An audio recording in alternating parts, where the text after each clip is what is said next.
Hey YouTube, I'm Will and welcome to Superhero Sunday here on the Movie Files. So with the success of Deadpool, many fans are now crying for more comic book and superhero movies to be arbitrarily rated R. I say arbitrarily because there is very little reason for many of the superheroes they specifically mention to be featured in R-rated films. Before we really get into this discussion, there is something that needs to be pointed out. Deadpool is not the first R-rated comic book or superhero movie. There have been many of them, and none of them have been as successful as Deadpool. In fact, no R-rated film has been as successful as Deadpool. It really needs to be said that just because Deadpool is successful, it doesn't necessarily follow that other R-rated superhero movies will be equally successful. In plain English, ladies and gentlemen, Deadpool is a fluke.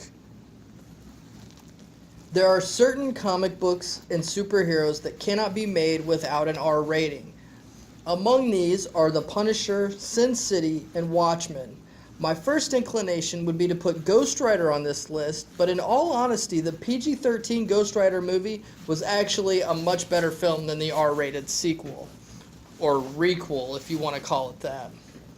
Another superhero that needs to be rated R is Spawn. Spawn is so inherently rated R that when Todd McFarlane set out to make a PG-13 Spawn movie in the 90s, he had to jump through so many hoops and water the property down so much that it just became a joke. An R-rated director's cut was released to DVD and VHS in 1997, but even this R-rated film is pretty much indistinguishable from your average PG-13 movie. I really have a hard time understanding why the original cut was assigned an R rating. In that same way, trying to make a film that needs to be R into a PG-13 is going to do a disservice to the property. It would also be a disservice to the property to force an R rating onto something that doesn't require it. When you do that, you run the risk of going too far into the R realm that the entire movie becomes just laughable and unwatchable, as Spawn was when it tried to go the other way. I cite for you Punisher Warzone and Ghost Rider Spirit of Vengeance as examples of this. When the first Punisher film in 2004 While the first Punisher film in 2004 was rated R, many audiences felt that it was too comic booky, and as such, the sequel was completely rebooted to be edgier. This resulted in violence that was made so graphic and gory that it really became a cartoon version of itself. In trying to make the Punisher less of a superhero and more of a dark vigilante, they ended up just turning it into Bugs Bunny. The same thing was done with the sequel to Ghost Rider. There are characters that could go either way. Daredevil is one of these. While a PG-13 Daredevil could be quite enjoyable, the Netflix television series is extremely R-rated, and Daredevil does quite well for itself there. Wolverine is another character that could be quite interesting to see in an R-rated film, but it isn't required, and that an R rating would seriously diminish the audience of the film really needs to be looked at.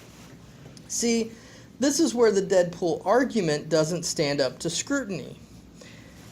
Everyone is wanting to say that Deadpool has proven it could work. Unfortunately, that isn't how reality works. All Deadpool has proven is that Deadpool works as an R-rated film.